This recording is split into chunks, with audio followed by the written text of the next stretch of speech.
Hello, and welcome to what I'm hoping is the final installment of the Pandemic Chronicles here from my garage. This section will cover the last Columbine study guide 50 through 52. There's no questions for chapter 53, but I'll read it anyway. But this video right here is just going to be chapter 50, which is called The Basement Tapes. Eric wanted to be remembered. He spent a year on the Book of God, but 5 weeks before Judgment Day, he decided that wasn't good enough. He wanted a starring role on camera. So on March 15th, he and Dylan began The Basement Tapes. It would be a tight shooting schedule with no time for editing or post-production. They filmed with a Sony 8mm camcorder checked out from the Columbine High Video Lab. The first installment was a basic talk show setup, a stationary camera in the family room in Eric's basement outside his bedroom.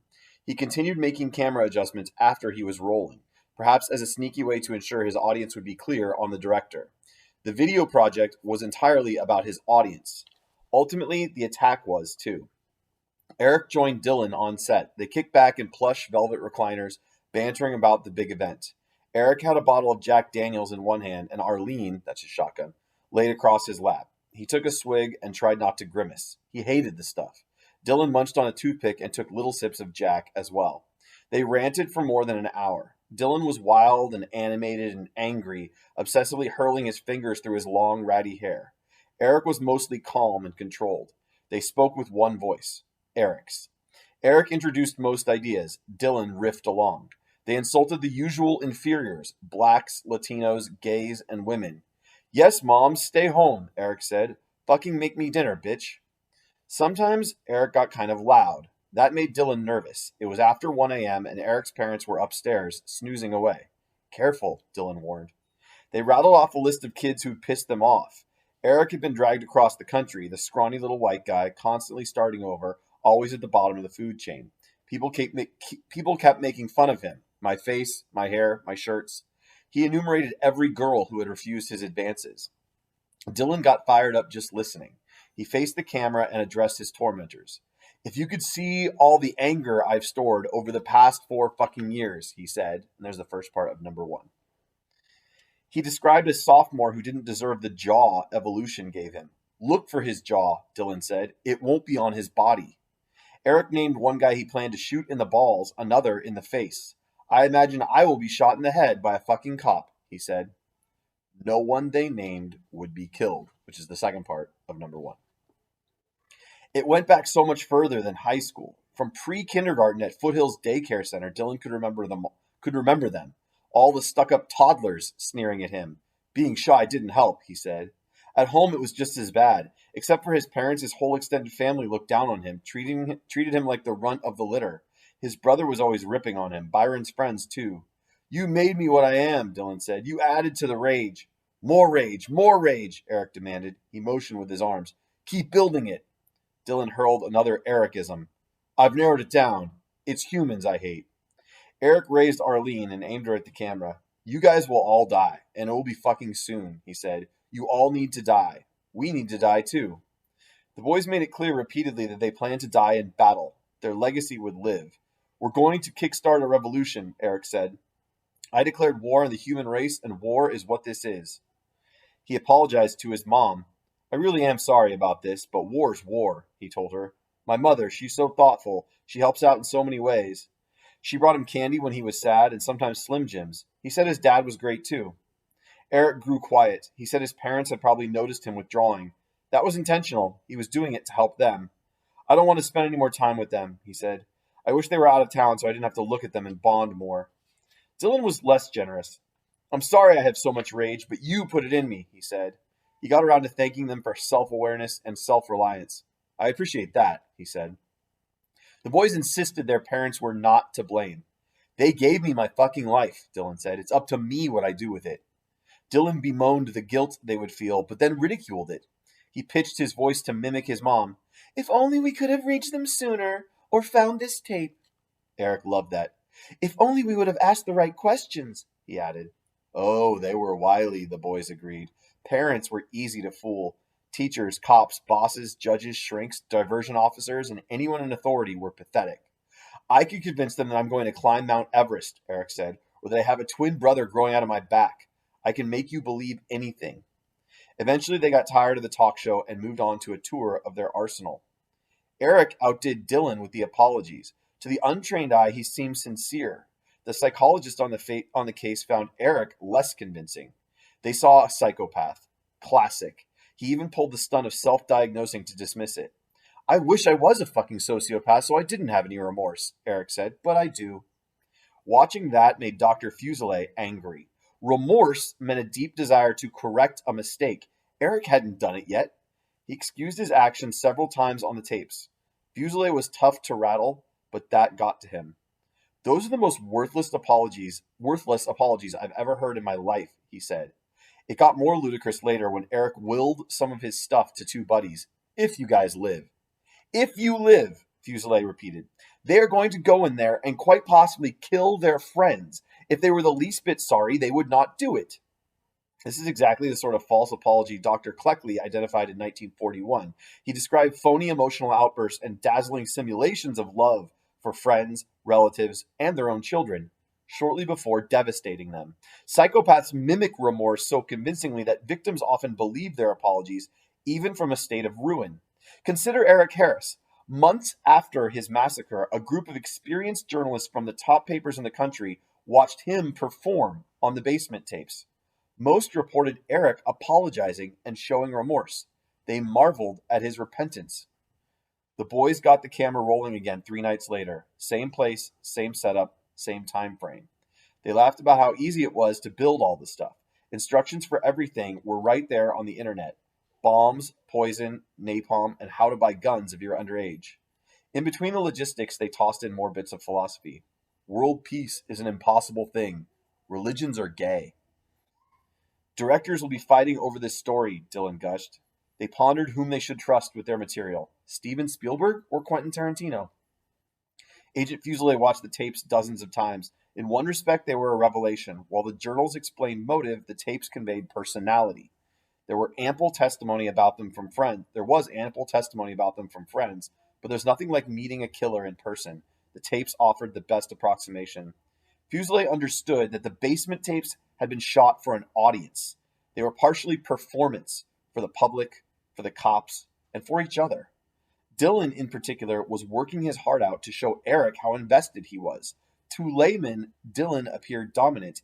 He was louder, brasher, and had more personality. Eric preferred directing. He was often behind the lens, but he was always in charge. Fuselier saw Dylan give himself away with his eyes. He would shout like a madman and then glance at his partner for approval. How was that? And there is number 2. The basement tapes were a fusion of invented characters with the real killers, but the characters the killers chose were revealing too.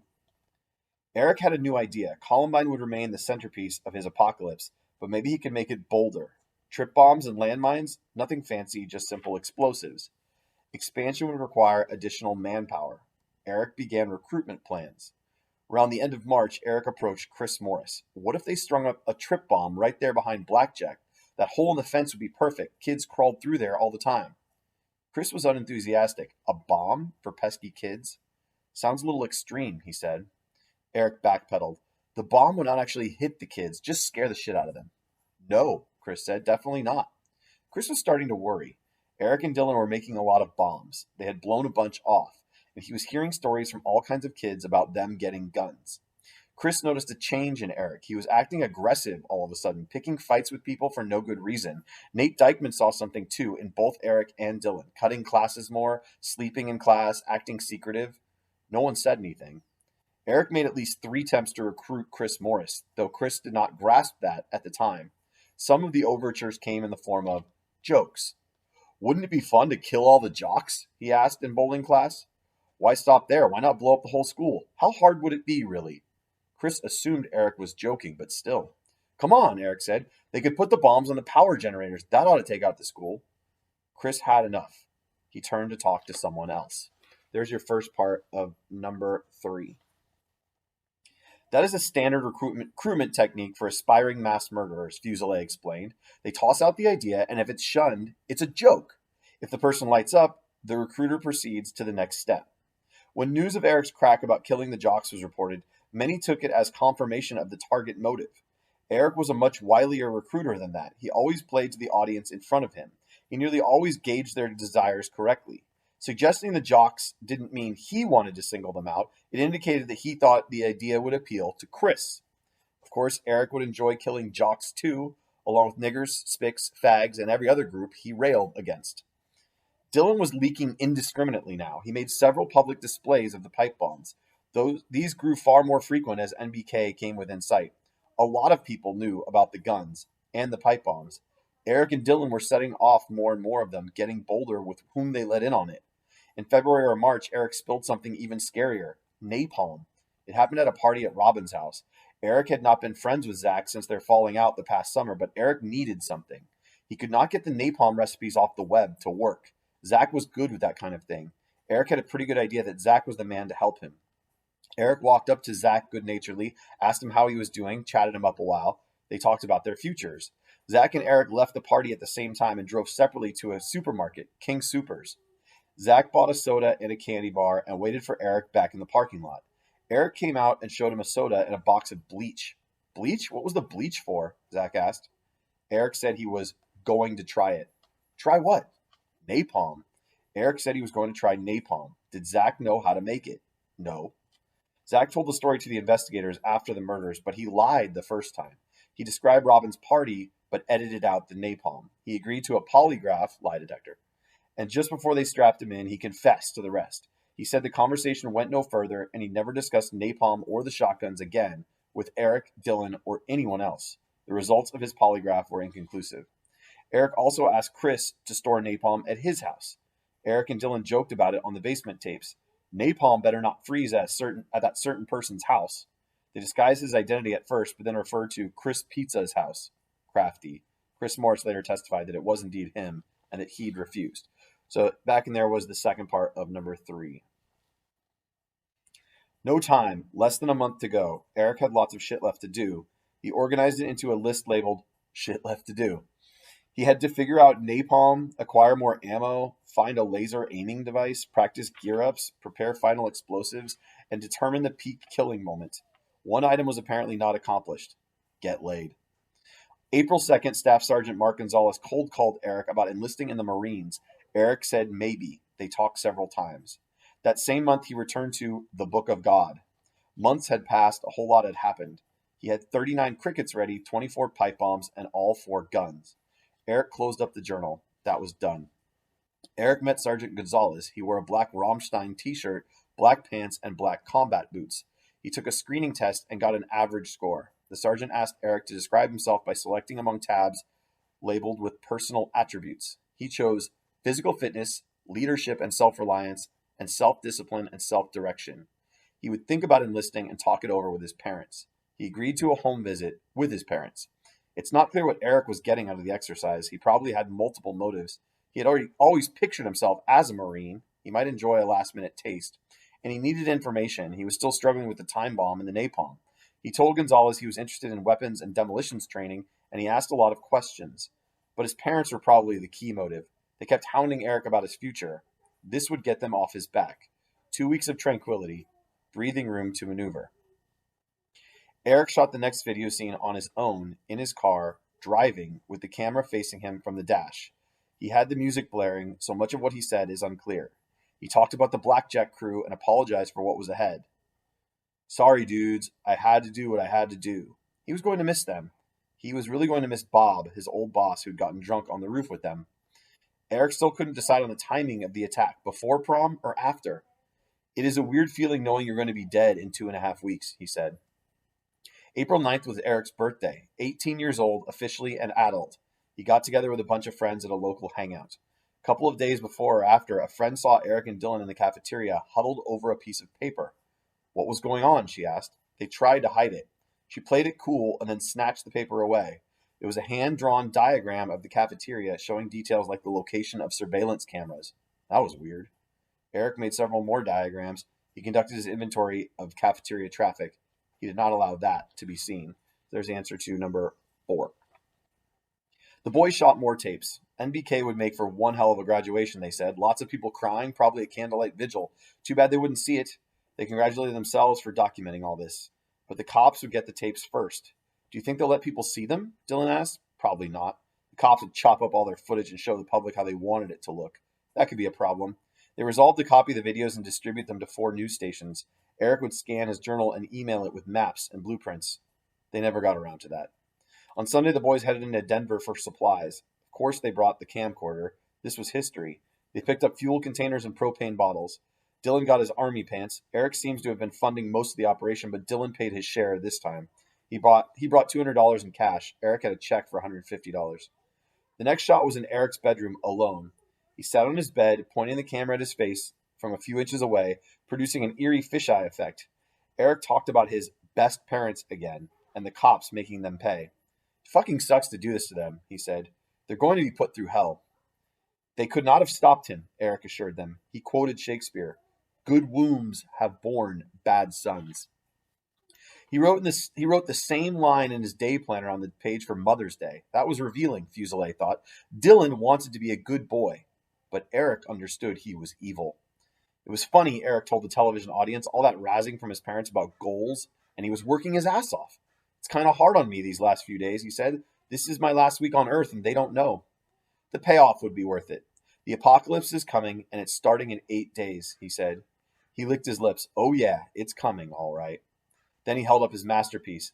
This is the book of God, he said. This is the thought process. And if you want to understand why, read this.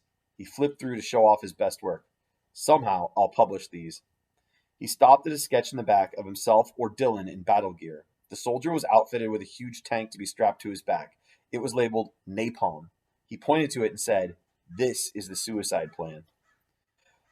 5 days before judgment, Dylan finally accepted that he was enacting it. Time to die, he wrote. We are in wait of our reward, each other. We. The word dominates the entry, but does not include Eric. Dylan was addressing Harriet.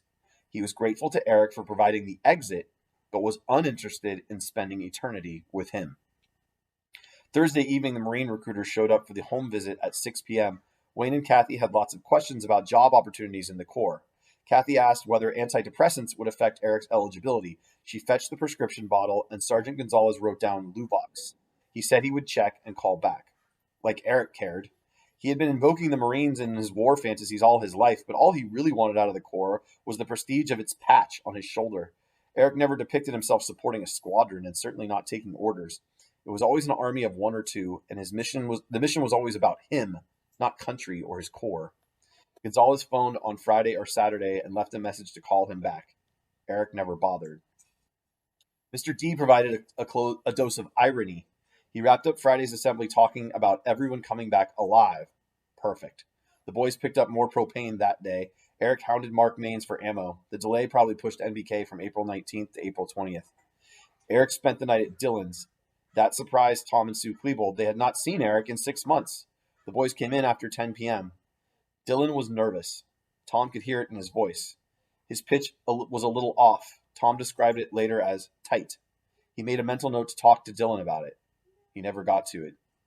Eric came in with a great big duffel bag stuffed with something. It was oversized and bulky, and he was having trouble carrying it. Tom assumed it was a computer. It was a weapons cache for a final fashion show. They filmed it, of course. The only scene from the basement tapes shot at Dylan's. Eric directed as usual. Dylan strapped on gear, harness, ammo pouches. When he got to the knives, he joked about a certain sophomore's head impaled on one. He slung the Tech 9 over his shoulder and slid the shotgun into the cargo pocket on his pants. Then he strapped it in with the webbing to secure it into place. He needed his backpack. Dylan went digging for it in the closet and ran into his tux, hanging up for prom tomorrow night. Whatever. He turned to the camera to rub it in. Robin, I didn't really want to go to prom, but since I'm going to be dying, I thought I might do something cool. Plus, he said, his parents were paying for it. Dylan pulled his trench coat on, stuck a pose in the mirror. This was his entrance outfit. It was going to be so badass. It looked lumpy. I'm fat on this side, he complained. The whole point was impressing people. Details mattered. Wardrobe, staging, atmospherics, audio, pyrotechnics, action, suspense, timing, irony, foreshadowing. All the cinematic elements were important. And for the local audience, they were adding aroma, sulfur, burning flesh, and fear. Dylan tried his next pose, and that was a problem too. His very first move, once the scene got rolling, was to snatch the tech out of its sling and toss it to his firing hand in a single dramatic motion.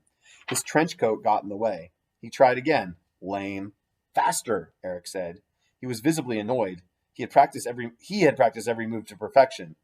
Dylan was trying all this shit for the first time. Eric left around 9 a.m. without the duffel bag. The boys may have stayed up all night. Tom and Sue noticed that Dylan's bed didn't look slept in. Saturday was all about prom. Dylan came home at 3 a.m. and Sue was up to greet him. How was it? She asked. Dylan showed her a schnapps flask. He told her he'd only drunk a little. The rest of the group was going to breakfast, he said. He was tired. He was done. He slept it off most of the next day. Monday morning, around 9 o'clock, Dylan grabbed his spiral notebook and drew the top of a giant numeral 1. He drew the bottom of it at the foot of the page with a big gap in between for copy. 1. One day. 1 is the beginning or the end. Ha ha ha. Rescued yet there. About 26.5 hours from now, and the judgment will begin. Difficult, but not impossible. Necessary, nerve-wracking, and fun. It was interesting, he said, knowing he was going to die. Everything had a touch of triviality. Calculus really did turn out to have no practical application in his life. The last word is hard to read, but it appears to be ficht, German slang for fucked. In his last 24 hours, Dylan got active. He drew up full-page sketches of himself in body armor, front and back displays geared up with explosives. One of the last pages included a brief schedule for NBK, now pushed back to Tuesday. It ended like this. When first bombs go off, attack, have fun. That's the answer to number 5, the first part of number 5. Monday night, the boys went out to dinner with friends. They went to Outback Steakhouse, Eric's favorite restaurant. Dylan had some coupons so they could economize. His mom asked how it was when he got home. Good, he said. They'd had a nice time. He'd had himself a nice steak. Eric got the final 2 boxes of ammo from Mark Maines and said he might go shooting tomorrow. He didn't get a lot of sleep that night, if any.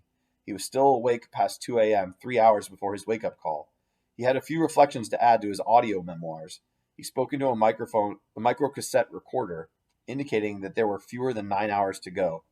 People will die because of me, Eric said. It will be a day that will be remembered forever. Tuesday morning, the boys rose early. Tom and Sue heard Dylan leave around 5:15. They assumed he was on his way to bowling class. They did not see him. Bye, he called out. Then they heard the door shut.